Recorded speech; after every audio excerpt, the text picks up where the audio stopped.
शुक्रिया रजत जी। तो सबसे पहले आपको क्वाड की मीटिंग की तस्वीर दिखाते हैं। एक ही फ्रेम में प्रधानमंत्री नरेंद्र मोदी, अमेरिकी राष्ट्रपति जो बाइडेन, ऑस्ट्रेलिया के प्रधानमंत्री स्कॉट मॉरिसन और जापान के प्रधानमंत्री एक साथ बैठे हुए नजर आ रहे हैं। करीब 2 घंटे से दुनिया के इन 4 बड़े नेताओं की यह वर्चुअल मीटिंग चल रही है। इसका और अपडेट आगे आपको देंगे, लेकिन यूक्रेन रूस युद्ध की सबसे डराने वाली खबर जरा आपको बता दें। फ्रांस के राष्ट्रपति मैक्रो ने यह खबर दी है। बातचीत पर पुतिन ने मैक्रो से कहा है कि जो हुआ कुछ भी नहीं हुआ, यानी अभी तक जो कुछ हुआ है कुछ भी नहीं हुआ। यूक्रेन में इससे भी बुरा होना अभी बाकी है। मैक्रो ने यह भी कहा कि पुतिन यूक्रेन पर कब्जा करना चाहते हैं। जब पुतिन की जिद इतनी बड़ी है तो यह साफ हो गया है कि पुतिन के वापस लौटने का सवाल नहीं। मतलब यह है कि यूक्रेन को नक्शे से मिटा देना चाहते हैं व्लादिमीर पुतिन। पुतिन झुकने वाले नहीं है। ज़ेलेंस्की ने भी आज रूस को वापस लौटने की धमकी दे दी है। कौन किस खेमे में है यह भी क्लियर हो गया है। तो क्या तीसरा विश्व युद्ध तय है? यह हम क्यों कह रहे हैं, समझने के लिए यह रिपोर्ट देखिए।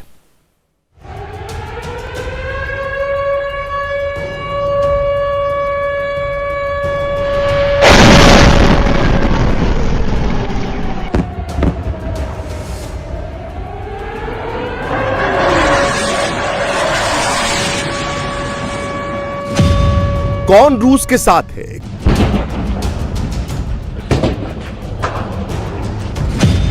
कौन यूक्रेन के साथ है,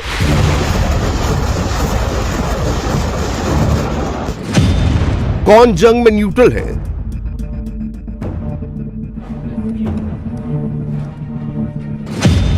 सिचुएशन क्लियर हो गई है।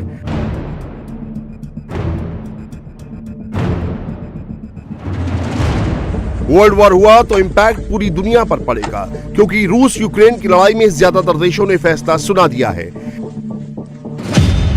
इस विनाशकारी युद्ध से एशिया, अफ्रीका, यूरोप, उत्तर और दक्षिण अमेरिका, ऑस्ट्रेलिया और अंटार्कटिका कोई महाद्वीप नहीं बचेगा। मिसाइलें अगर चलेंगी तो अमेरिका महाद्वीप से शुरू होकर ऑस्ट्रेलिया महाद्वीप तक भी जाएंगी, क्योंकि मौजूदा हालात पर जो पूरी दुनिया में इक्वेशन बन रही है उससे तो यही लग रहा है। सीधे सीधे समझे तो रूस यूक्रेन संकट को लेकर पूरी दुनिया में 3 ग्रुप बन चुके हैं। पहला यूक्रेन के समर्थन में, दूसरा रूस के समर्थन में, तीसरा न्यूट्रल है जो बात से बात बनाने की बात कर रहा है। सबसे बड़ा खेमा यूक्रेन के समर्थन में खड़ा है और रूस के रवैये पर आक्रामक है।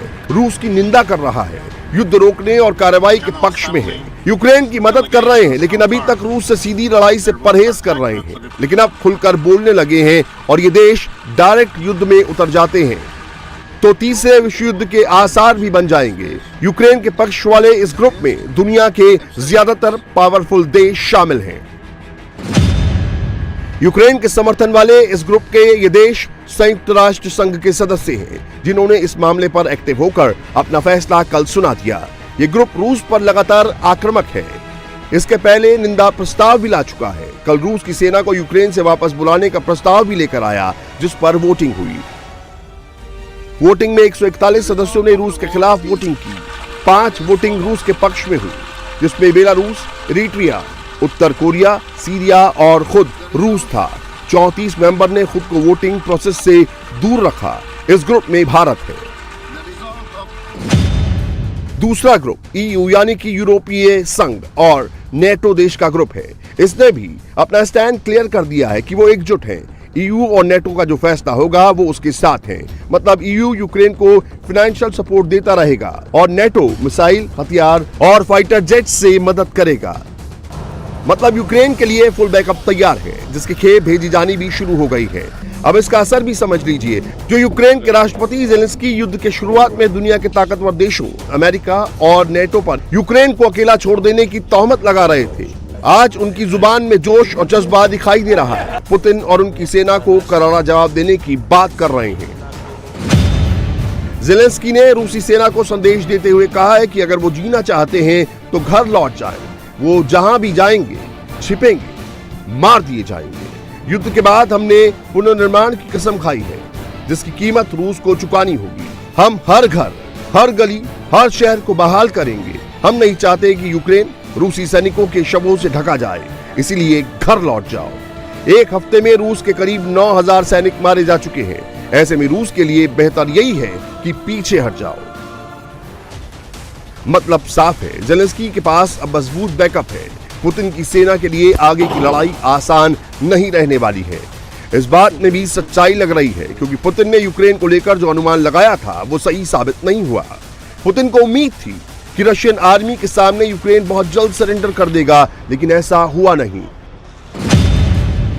तीसरा ग्रुप क्वाड वाला ग्रुप है। अमेरिका, ऑस्ट्रेलिया, जापान और भारत है, जिसकी आज मीटिंग हुई।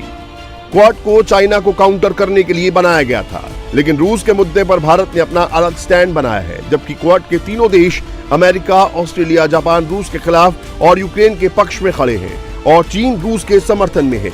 इसीलिए भारत पर भी प्रेशर है।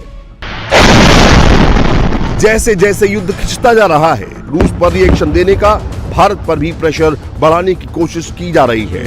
अमेरिका अब तक रूस पर भारत के स्टैंड पर डायरेक्ट कुछ नहीं कह रहा था, लेकिन अब वो भारत को अपना स्टैंड क्लियर करने को कहने लगा है। You may know, yesterday an Indian student was killed in the Russian bombing of Kharkiv.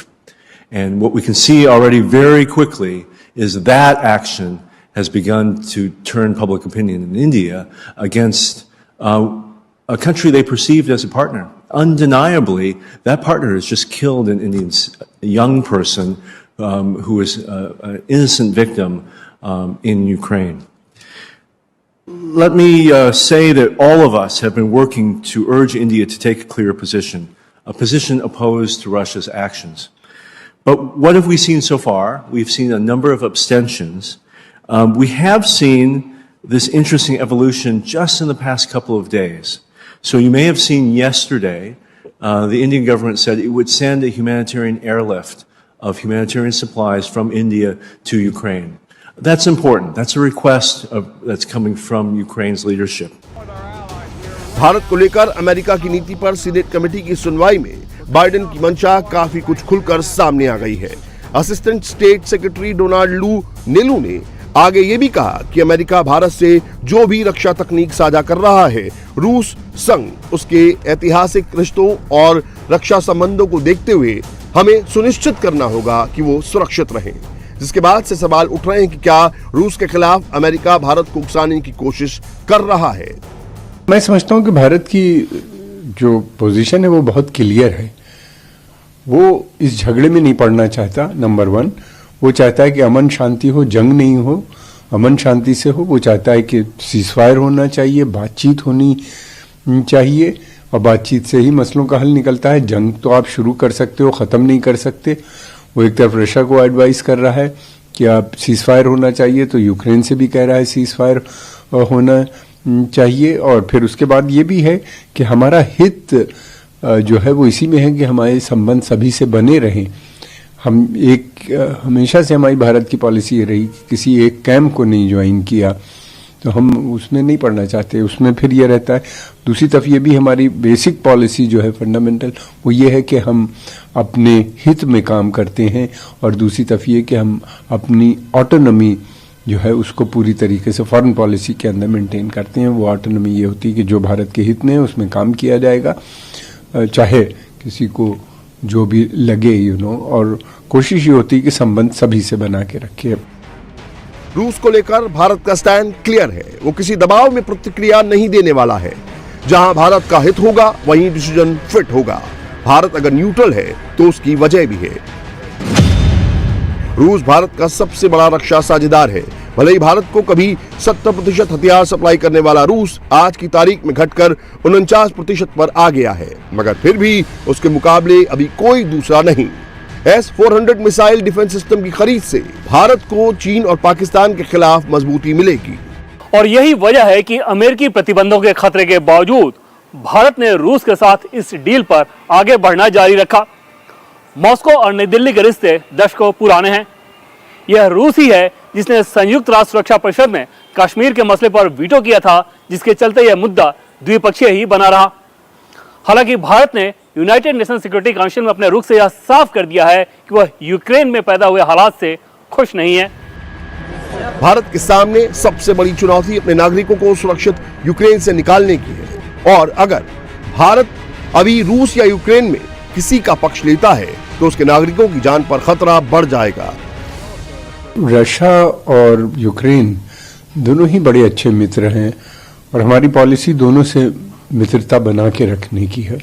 इसीलिए हम बार बार एब्सटेन भी करते हैं यूनाइटेड नेशन सिक्योरिटी काउंसिल में जो रेजोल्यूशन आते हैं या जनरल असेंबली या दूसरी जगहों पे इंटरनेशनल बॉडीज में, और दोनों कोऑपरेट कर रहे हैं।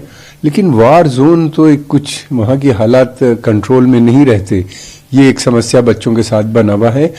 और पूरा कोऑपरेशन रशिया ने भी कहा है, रशियन प्रेसिडेंट ने भी कहा है, और प्रधानमंत्री के स्वयं अच्छे रिश्ते हैं प्रेसिडेंट पुतिन के साथ, और फिर उसके अलावा भारत की नीति के हिसाब से यूक्रेन भी अच्छा मित्र है। हमारे trade relation, defence ties Ukraine से भी हैं और इनके साथ भी हैं। रशियंस के साथ बहुत पुराने टाइम टेस्टेड फ्रेंड्स हैं, तो उम्मीद है कि ये लोग कोऑपरेट कर रहे हैं।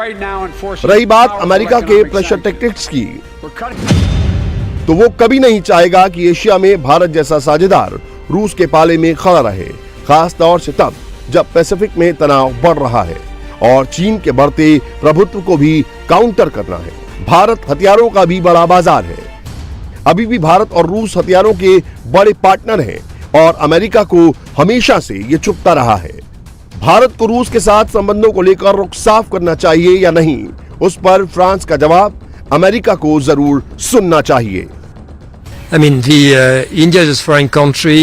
India is very much attached to, like we are, to strategic autonomy. India has the habit, and we respect that, to make its own decision according to its interests and principles.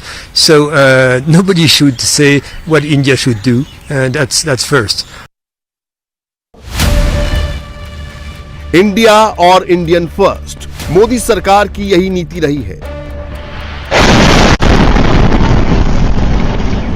अगर Bharat world war की आशंका के बीच neutral है तो इसके पीछे यही सिद्धांत है। शाम 7:30 बजे क्वाड की मीटिंग शुरू हो गई। क्वाड की ये मीटिंग अमेरिका ने बुलाई है। अमेरिकी राष्ट्रपति जो बाइडेन ने 2 से 3 दिन पहले इस मीटिंग के लिए गुजारिश की थी। रूस और यूक्रेन के बीच युद्ध शुरू होने के बाद प्रधानमंत्री मोदी और जो बाइडेन की पहली बातचीत है। इस वर्चुअल मीटिंग में प्रधानमंत्री Modi, Joe Biden, Scott Morrison और जापान के प्रधानमंत्री योशिहिदे सुगा के बीच आमने सामने की बातचीत हो रही है। इस मीटिंग में भारत ही एकमात्र देश है जिससे पुतिन भी बात कर रहे हैं और जेलेंस्की भी संपर्क में है। क्वाड मीटिंग से ठीक पहले व्हाइट हाउस से बड़ा स्टेटमेंट आया है। इसका ना वीडियो लिंक शेयर किया जाएगा, ये एक क्लोज मीटिंग है, यानी कि इस मीटिंग में क्या होगा वर्ड बाय वर्ड नहीं बताया जाएगा। सिक्योर वीडियो कॉल पर मोदी बाइडेन की बात हुई। क्वाड चीन को लेकर बनाया गया है, लेकिन इस वक्त रूस यूक्रेन युद्ध पर चीन रूस के साथ खड़ा है। भारत न्यूट्रल है। अमेरिका ने अपने राजनयिक डोनाल्ड लू के जरिए भारत का रुख क्लियर करने का दबाव बनाया। सवाल ये भी रहेगा कि बाइडेन अगर बात करेंगे तो भारत से उसके स्टैंड पर भी चर्चा करेंगे, क्योंकि इस पूरे मसले पर चीन पर भी सवाल खड़े हो रहे हैं। यूक्रेन पर हमले को लेकर चौतरफा घिरे रूस की मदद के लिए चीन ने गेहूं आयात पर लगे सारे प्रतिबंध हटा दिए हैं। संयुक्त राष्ट्र में भी चीन ने रूसी हमले का विरोध नहीं किया है। इस बीच अब खुलासा हुआ है कि चीन को यूक्रेन पर हमले की पहले से ही जानकारी थी और उसने फरवरी के शुरुआती महीनों में रूसी अधिकारियों से अनुरोध किया था कि विंटर ओलंपिक के खत्म होने तक हमला नहीं करें। और हुआ भी वही। तो क्या ये चीन की फिक्सिंग है? कई सवाल हैं, लेकिन सबसे बड़ा सवाल ये है कि जिस तरह से दुनिया भर में रूस यूक्रेन युद्ध पर खेमेबाजी दिख रही है, क्या उसका अंजाम तीसरा विश्व युद्ध होने वाला है? इंडिया टीवी हर वक्त हर जगह डाउनलोड करने के लिए सर्च करें India TV news Google play store या ऐप स्टोर पर।